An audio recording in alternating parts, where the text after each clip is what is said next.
This Steve Jones Show podcast is now loading.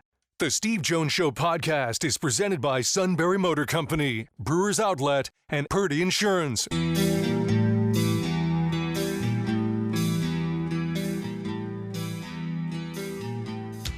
Bringing you an in-depth look at Penn State sports and more. This is the Steve Jones Show on News Radio 1070 WKOK. The Steve Jones Show is presented by Purdy Insurance, Brewers Outlet, and Sunbury Motor Company. Now from the Sunbury Motor Studio, here's Steve Jones.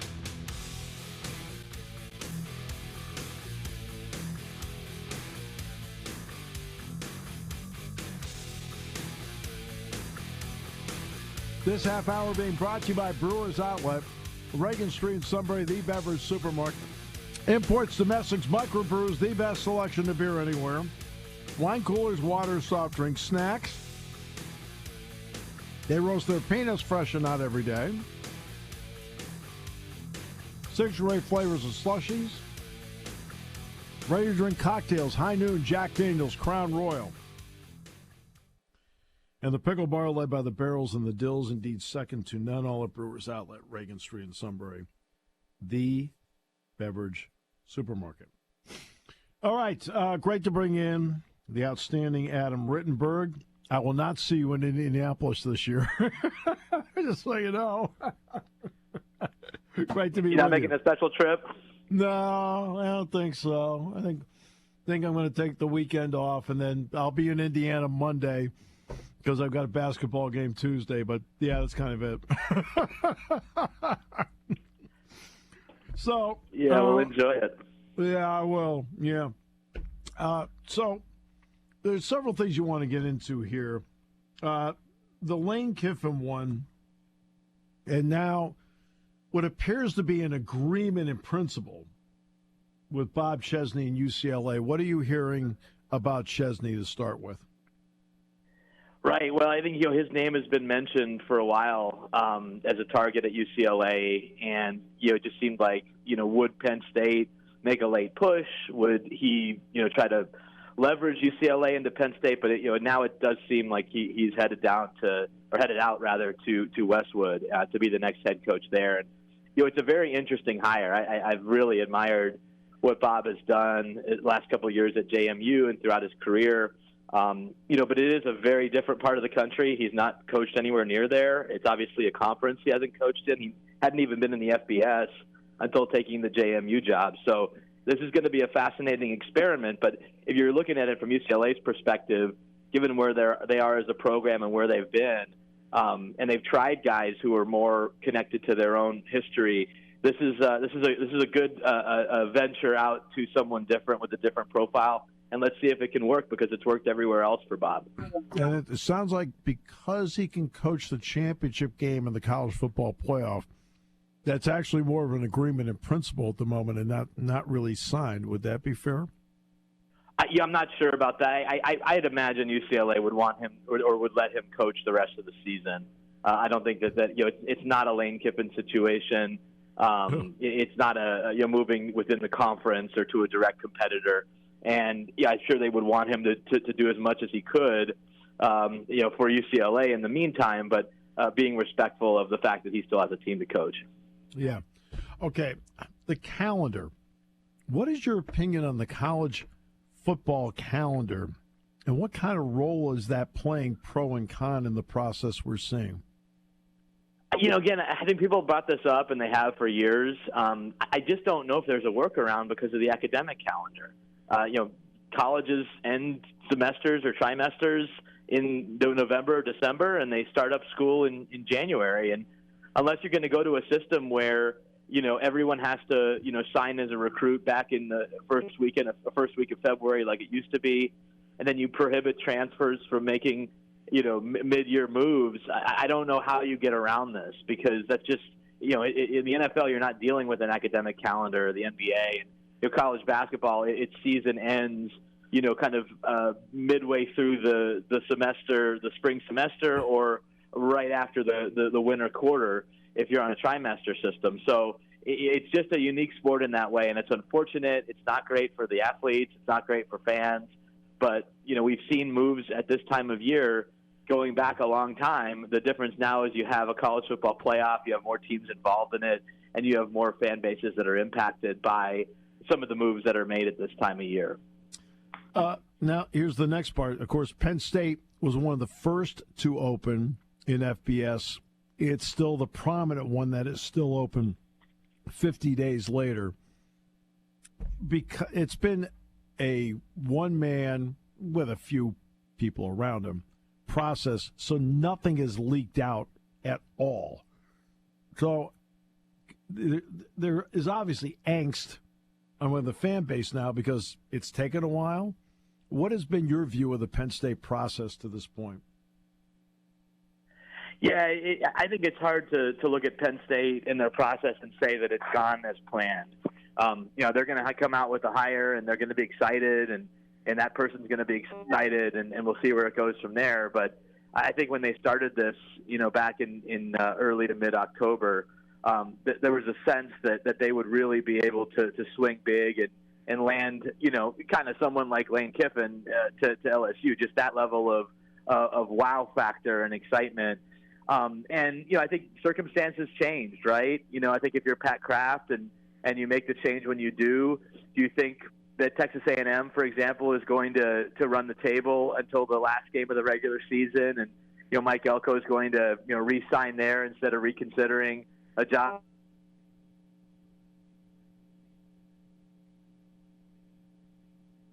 I think we lost Adam there. Still there? Yeah, we'll try and catch up with him here just a minute. Okay, we'll try and get him back on board here and talk about that and get him reset in all of this. And Adam will be, I'm pretty sure Adam will be in Indianapolis. I mean, it's 1 versus 2. That's why I thought it was interesting. Tells you everything about the mindset at ESPN. Game day is going to be Georgia, Alabama. You've got 2 undefeated teams, 1 versus 2 in Indianapolis. All right. Okay, we got him back now. There we go. I see what you're saying. Circumstances have entered into this, and some of it would have been unforeseen in the middle of October. Fair? I think we lost him again. This is going way better than I thought it would. Where he's at, the service is not the world's best. Nobody could tell. There we go. Oh, there you are. They will not be making a commercial about this interview. I can tell you that. Yeah, sorry, guys.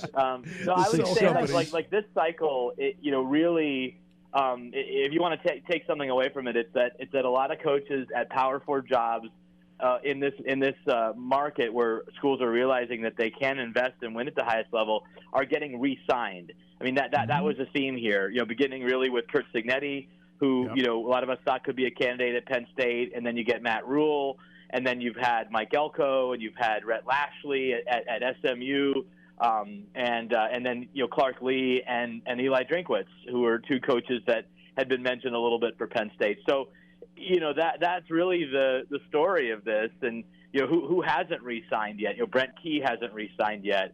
Kalani Sitake, who has been mentioned quite a bit as maybe the next Penn State head coach, hasn't re-signed yet, but more guys have, and I think that's made it harder for Penn State to maybe go after and ultimately land who it wanted.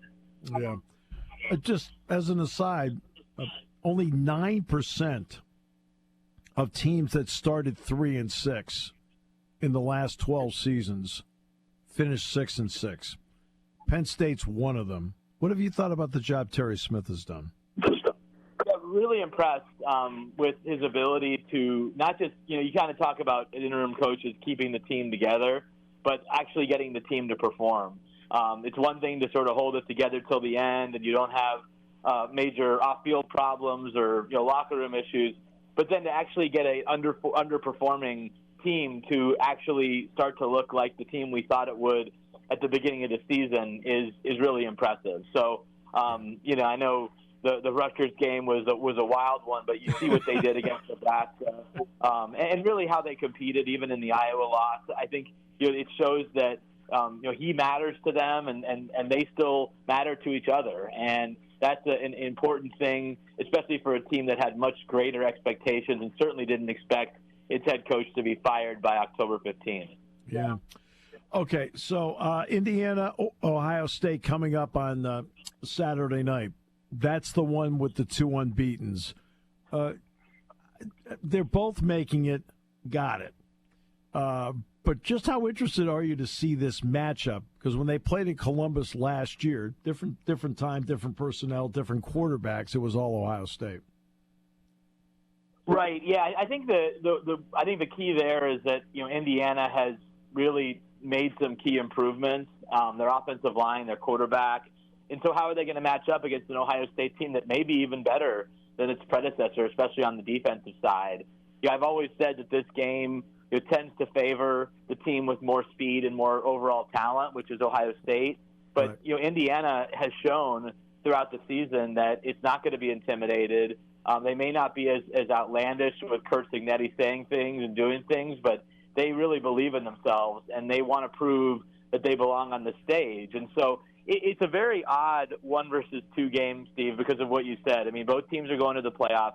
I would imagine both teams are going to get a bye into the quarterfinals.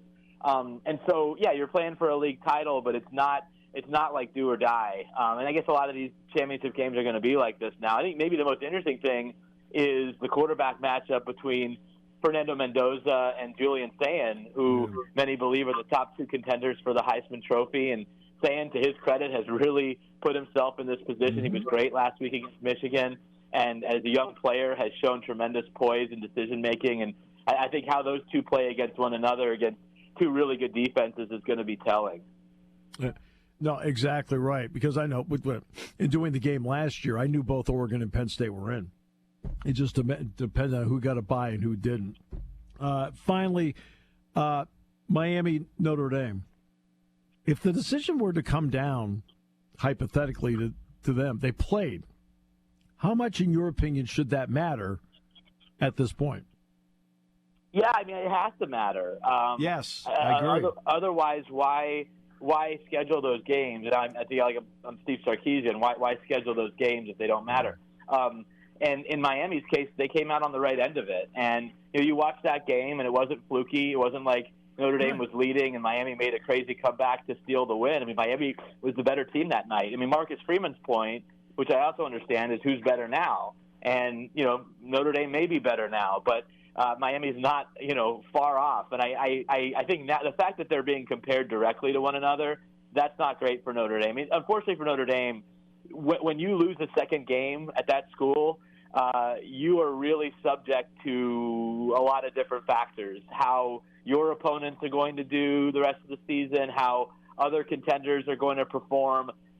It's just, once they lost that game to A&M, it was very much up to chance. And to their credit, they've taken care of business, but they may be left out of this thing because their remaining schedule just didn't help them enough. And that's part of it. And you can certainly complain about that, but I would respond by saying, well, you got to beat Miami. You got to beat A&M. And as good as Marcus Freeman has been, he's been a tremendous coach for Notre Dame.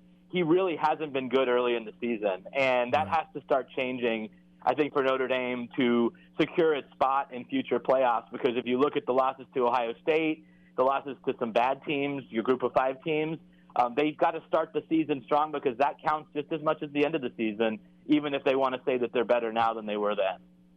I know you need to leave. Thank you so much for the time you gave us today. Okay, thanks. Appreciate it, Steve. Yep, Adam Rittenberg, ESPN, back with more in a moment, brought to you by Brewers Outlet here on News Radio 1070 WKOK. Party time, game time, or just fun time. Doesn't matter what time it is because it's Brewers Outlet time. The beverage supermarket has the area's largest beer selection, imports, microbrews, ciders, and domestics. Pick from over 100 ice-cold 12-packs and dozens of 24-ounce singles. Soda, snacks, hot sauces, fresh roasted peanuts. Make it one-stop party shopping, and don't forget the pickle bar. So whatever you're celebrating or just doing it up, Brewers Outlet, Reagan Street, Sunbury wants to see you and thank you for your years of patronage. A lot has changed since 1915 when the Mertz family began selling cars here in Central PA at Sunbury Motor Company. But one thing that hasn't changed is the Sunbury Motor Company's commitment to satisfying more customers, selling more cars, and providing you with a tradition of trust. Whether you visit Sunbury Motors Ford, Sunbury Motors Hyundai, or Sunbury Motors Kia, you know you're getting the area's best selection and best prices on both new and pre-owned vehicles. SMC's values of hard work and dedication are as prevalent today as they were over 100 years ago. They take pride in satisfying Central Pennsylvania's automotive needs and providing their customers with the best buying experience possible. Come visit Sunbury Motors Ford and Sunbury Motors Hyundai in the North 4th Street Auto Plaza, Sunbury, or Sunbury Motors Kia on the Strip in Hummel's Wharf. Sunbury Motor Company, owned and operated by the Mertz family since 1915. Hi, this is Season. For over 100 years, the Purdy Insurance Agency has been protecting families and businesses of the greater Susquehanna Valley and beyond.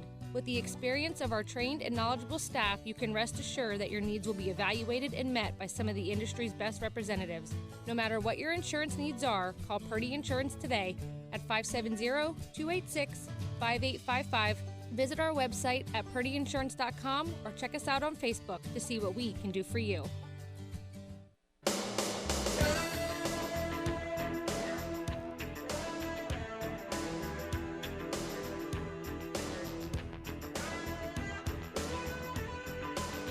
All right, great to have you with us. There's no way, in my opinion, Ole Miss could have let Lane Kiffin coach the game. I said it last week, and then I listened to people on ESPN all week, and, oh, no, yeah, let Lane go. Lane goes. He should go. What are you talking about?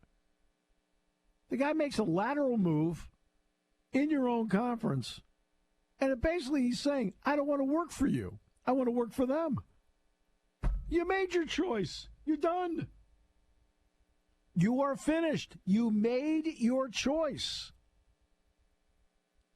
You are done. Okay? They wanted to keep you, and you said no. You're supposed to stay and coach them? No. I mean, I sit there and I'm like, I hear this stuff and I think, I feel like I'm taking stupid pills. There is absolutely no way that he would be able to coach or should be able to coach. None. Especially when you're taking half your coaching staff with you. He took the entire offensive staff with him except for Joe Judge plus the GM. You know, we're going to take I'm going to leave for a rival in the same conference. It doesn't matter. It doesn't matter if he left to go to the Big Ten. Oh no, I agree. Right? It doesn't matter if he went to the Big 12 or the ACC. Okay, like for example, let's take Summerall at Tulane. And what job did he get? Florida? Is that what he got? No, that one I'd have to look up. I'm not sure. Okay. Doesn't matter, right? It's completely understandable by anybody who understands that he's making a step up in his career. Okay, he's making a step up in his career.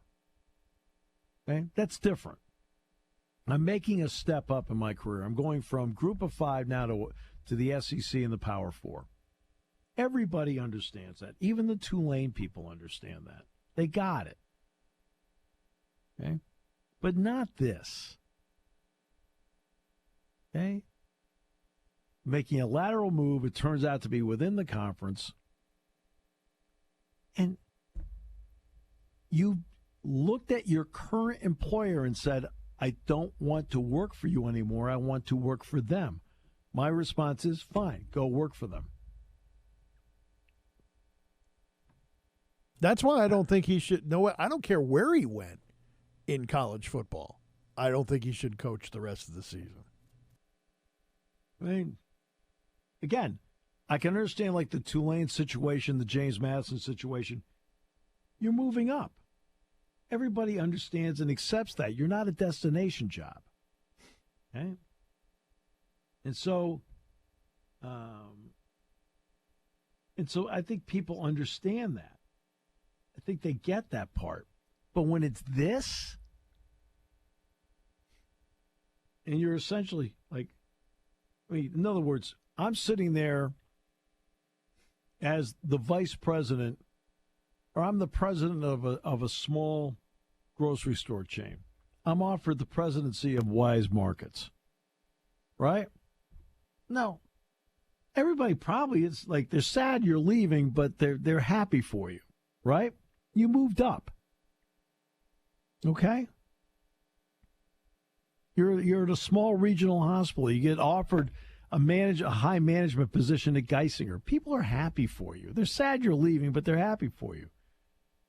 But when you essentially look at one major employer and say, I'd rather work for that major employer, you can't keep that person. They best of luck. People are people are ticked.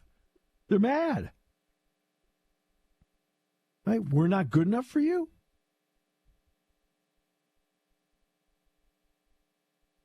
And that's what, I think that, they should allow him to, no, they should not. They made the right move. Pete Golding will coach the team. We're good.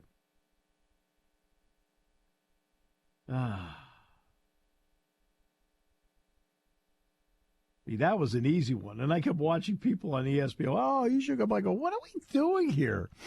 What? Oh, I don't get it. Don't get it. I think the fact that he was willing to announce it now. Well, there's a lot of pressure at Ole Miss for him to make an announcement of some sort. Okay, there was a lot of pressure at Ole Miss for him to do that. Let me ask you this then. If it were a different situation and not, as you said, a lateral move, would he have waited till the end of the season to make that announcement? No idea. See, I don't think so because I think he wants the attention. That's just my cynical view from miles and miles away. Because I've only been around Lane Kiffin a couple of times, so I don't really know him well enough. And again, don't know him from anyone else in the world, but it just seems that every time around him, there's, I don't want to say drama because that's not the word for it, but there's a lot of attention being paid there. Now, maybe that's media's fault. I don't know. Yeah, I don't. Let's the old Dennis Miller line, but I could be wrong. I don't know, but in other words, there's a lot of media around it, but he created all this. He could have just shut it down and said, I'm staying at Ole Miss because this place has been great to me. They're the ones that gave me a second chance, right. Blah, blah. He could have said all that, but no.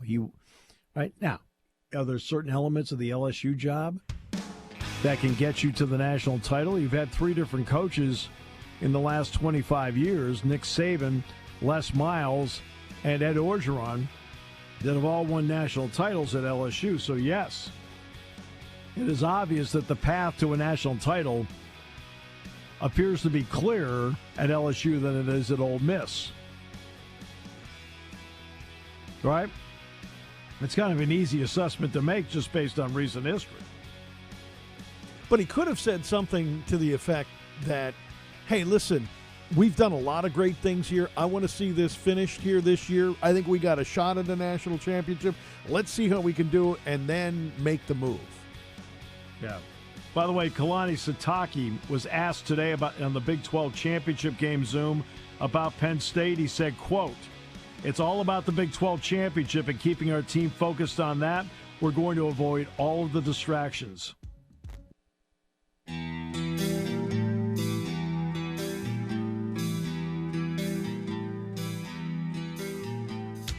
Bringing you an in-depth look at Penn State sports and more. This is the Steve Jones Show on News Radio 1070 WKOK. The Steve Jones Show is presented by Sunbury Motor Company, Purdy Insurance, and Brewers Outlet. Now from the Sunbury Motor Studio, here's Steve Jones.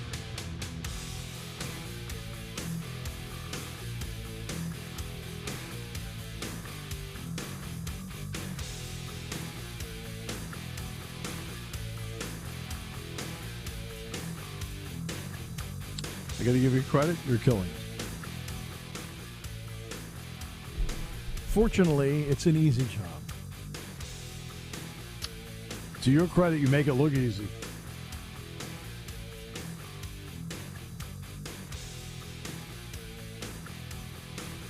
Sure, it sounds cruel, but I speak for many in the station.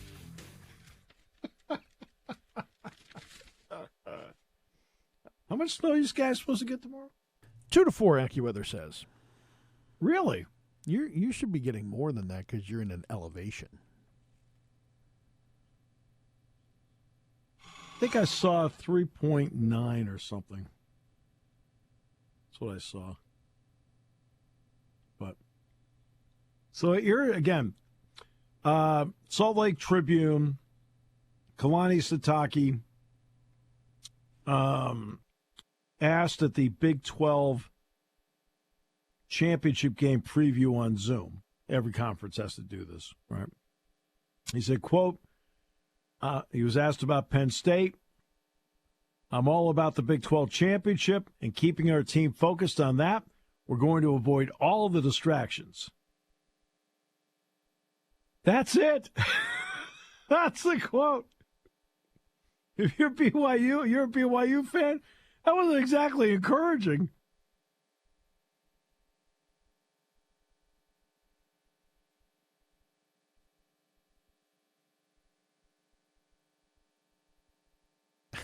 I don't get that. Something about that just doesn't make any sense. Well, it's vague. To say the least. It's vague. That's about all it is. Oh, well. Hey. This is why the other day we're going to do the pregame show. And Roger's done this the last 2 weeks, Roger Corey. He's come up to me and he said, he says, well, what do we need to avoid? I said, nothing. I said, let people ask what they want. It's okay. I said, you have to remember, they can ask us anything they want. I said, we can also answer any way we want. I said, Roger, don't discourage people from asking questions. I said, it's all right. He says, well, this guy's going to ask. I said, Roger, I said, it doesn't matter. If we were to get a series of calls right now on the show about the coaching search or whatever, I'd take every one of them. I don't care. No need to have a filter on that. No need to have a filter on that. Fans should be allowed to call and ask about whatever they want. In fact, I know one of your favorite segments is Ask Steve Anything. I always loved that. There were 2 favorites, Ask Steve Anything and Story Time with Steve. Yeah, well, we will do an Ask Me Anything here. I'll say this. Here's one that's very interesting about the transfer portal. It's not Penn State related at the moment. And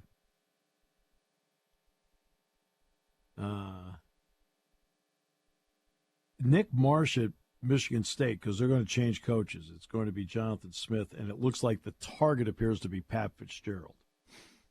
But he put his name into the transfer portal today, and Marsh is one heck of a receiver. He's really good. He is really good. He's going to draw a lot of interest from a lot of people.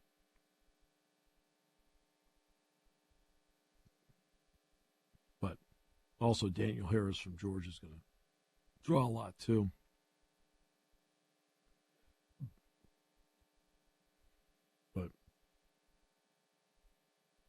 But you see what I'm saying about the Kiffin thing. Look, you looked at us and said, well, I don't want to work for you anymore. Well, you don't get to pick the... They look at you and go, okay, you're done.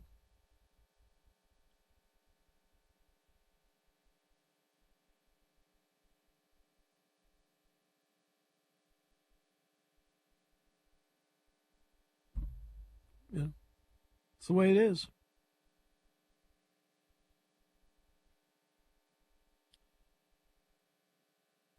That's why I love talking about the games. I think that's why I asked you a long time ago, what's more fun for you, the speculation in the offseason or the actual games? Well, when you asked me that 10 odd years ago, it was the speculation. As I get a little older, it's definitely not the speculation anymore. I got a little older, a little wiser, and it's not the speculation anymore. Remember what my favorite month used to be. And what really bothers you is when you realize you see things my way. Yeah, that was really disturbing, actually. You remember what my favorite month was?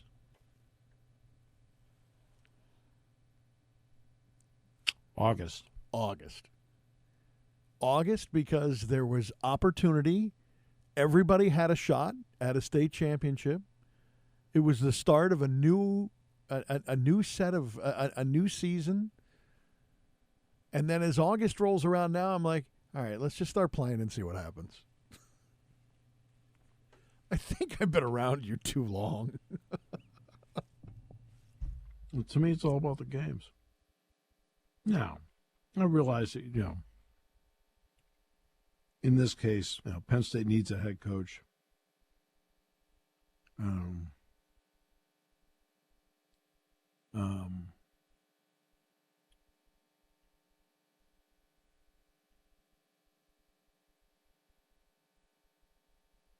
But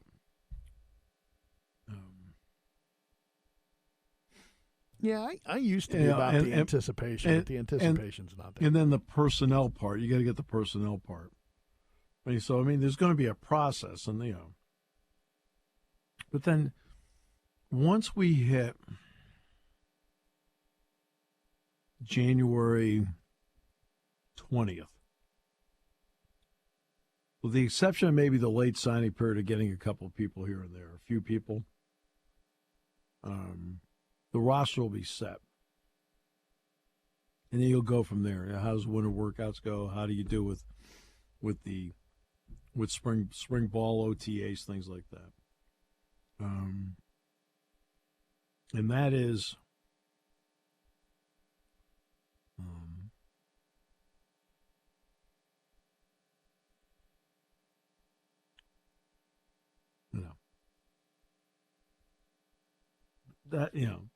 that's about the point where, like all the questions by January. Now I'm saying this on December 1. All the questions will be answered January 20th. Coaching staff, head coach, coaching staff, overall staff, GM, roster. Okay. So that's the next 50 days. So the next 50 days to set up the 2026 season. But this is going to be more than just that. You're going to have to now go out and get the wheels greased and starting to move in a direction. So,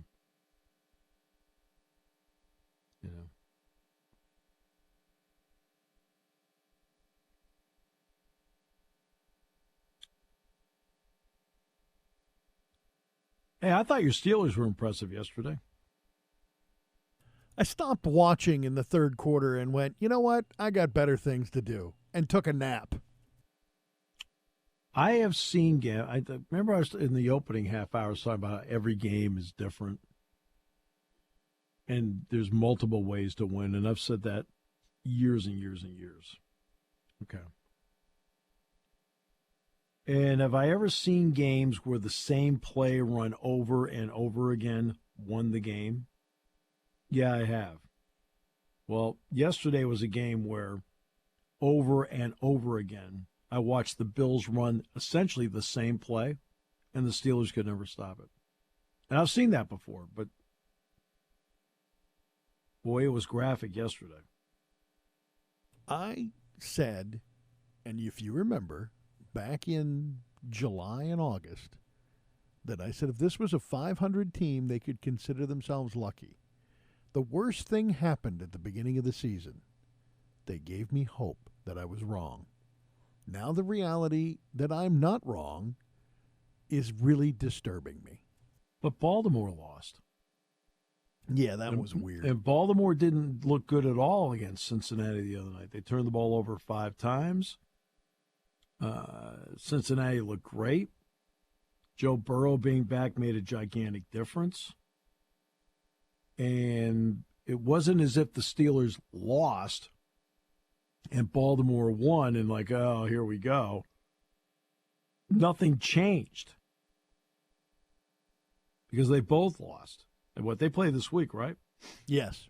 They will play early game on Sunday on WKOK. And that game's where? I think that's at Baltimore. Baltimore. Okay. Yeah. I'll just double check. Yeah, it's at Baltimore. Baltimore? Okay. Yeah, the January 4th game's in Pittsburgh. Okay. But, I'm looking at this schedule, okay? The Ravens game, that's at best, I don't even think it's a 50-50 game. Honestly, I think it's a 70-30 game for the Ravens. The Dolphins might be a 50-50 game. The Lions, 60-40 Lions. The Browns, okay, there's your 60-40 Steelers. And then you go back to the Ravens again. I mean, I see 2 wins as being even close to 50-50. 2. I don't know that I want this team to get to the playoffs because it's only going to disappoint me then anyway. But now let's take a look though for a moment at how the NFL played out yesterday. Carolina beat the Rams yesterday. You already had Detroit lost to Green Bay, the Chiefs lost, the Ravens lost, the Eagles. We were traveling on Friday, and the game was on Prime. And then when I got to the hotel room, it didn't have Prime Video. But from what I can, just based on reading the stats or reading the account, I mean, the Eagles got dominated by the Bears. The Colts are not playing as well right now. The Jaguars are playing better. Seattle crushed Minnesota. Last night, the Broncos won another tight one. They had stopped a 2-point conversion in overtime to win. Your quarterback, and he is, by the way, this is justified. Okay? When there's film sessions, everybody shows up, and when I check to a route, you do the right route. We have our meetings every week. We have other opportunities outside the facility, and I look forward to seeing all the boys again. But he said there are 2 simple fixes to getting on the same page with his wide receivers. And they've got to run the right routes. And you could see, I'm sorry, you don't throw the ball to the middle of the field and the guy's breaking out unless you expect the guy to break in, and he didn't.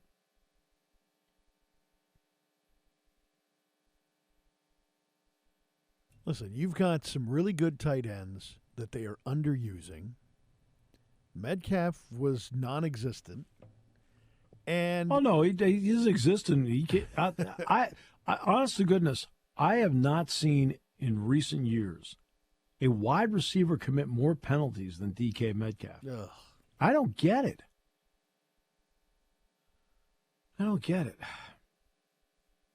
Rodgers said, I believe in the coaching staff. This is where you and he part ways. I believe in Mike Tomlin. That's where he parts ways again. We were in different countries there. That's why I came here. But see, this isn't a Mike Tomlin thing. No. The problem is that you have put yourselves in Pittsburgh in an Atlanta Hawks cycle where you're good enough to be competitive, you're good enough to make the playoffs, you are not good enough to advance because you're not acquiring. I mean, unfortunately, the system means that you've got to be able to maybe have a couple of down years to get higher draft picks. But, geez, they ran the ball for 310. They ran the ball for 249 yards. Yeah. Okay? And, I mean, the Bills rushed for 310 in that game in 75, or O.J. ran for 227.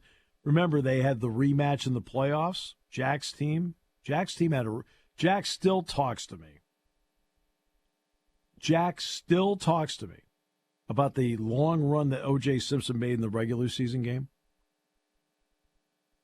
because he feels he's the one that didn't make the play. Well, they got to the playoffs, and they destroyed Buffalo in the playoffs. Now, I'm not saying that's going to happen here. You got to get there first. But the Steelers, right now, the Eagles aren't playing well. It's amazing to me. I know the offensive line needs to be better. And the DeAndre Swift and the Bears, they carved up the Eagles on Friday. Defense didn't play well. But offensively, I say it is no coincidence that ever since A.J. Brown, who has transitioned, and you can see it, last year even, where he started to transition to more of a pedestrian wide receiver, the home run hitter's Devontae Smith. And I'm not happy about this, talk to the owner, but I'm not happy about that. So they started feeding him the ball more. They haven't won since, have they? You got a home run hitter out there, let him swing. I want to go back to the Steelers for just a minute, and you explain this to me. We're hearing a lot, and I've been rather outspoken myself about my displeasure with Mike Tomlin's laid-back attitude. He speaks highly of you. I'm sure he does. But I also have a problem with Omar Khan in all this. He has not done really anything huge to make this team better. As a matter of fact, it's become worse, both offensively and defensively. That's because they're winning enough to not get higher draft picks. Because it's not just where you draft in the first round. You're drafting 20 to 25 in every round. Yeah, but even the offseason moves aren't. The free agent moves are just kind of meh. What free agent moves make a massive difference in teams? Well, you have to really step up and make a big move. Yeah, but you have to trade for it now. Yes, okay? that I'll agree with. You have to trade for it now in the NFL. Your free agent moves are usually moves to shore up the team, right? And that's, and there's a big difference between shoring up and making the move of all moves that changes your fortune. Darius Slay was not a help. All right, that's number one. Number two. But I said this last year. Eagle fans were like, "Oh no, you don't understand how good he is." No, I didn't disagree with you. I didn't like the move. I'm like, what the heck? And I also didn't like the move of getting rid of Fitzpatrick. I don't understand that for Ramsey. Either. No, I think Ramsey's been a better player than Fitzpatrick. Yeah, no, that one I disagree with you on. I don't see how that made this team as a whole better. I think they've been better with Ramsey. It hasn't helped that T.J. Watt has been no better than okay. Well, the guy's getting double teamed almost every time. No, he's getting singled now, and he's no better. Well, he did last. You're right on Sunday. You're right on Sunday. He's not playing well, and he hasn't played well all year.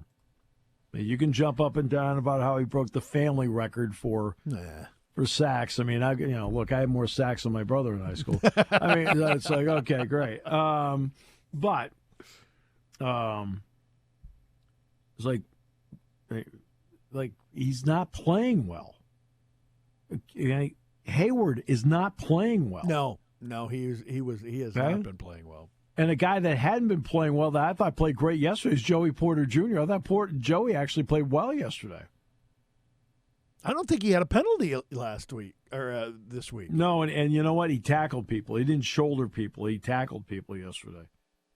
And that's my big problem with Joey is he gets a little bit too much hands in there, and it gets him into a problem. Look, didn't I tell everybody that when he got drafted? Yes, and I said, look, one of the issues with Joey is he's too handsy.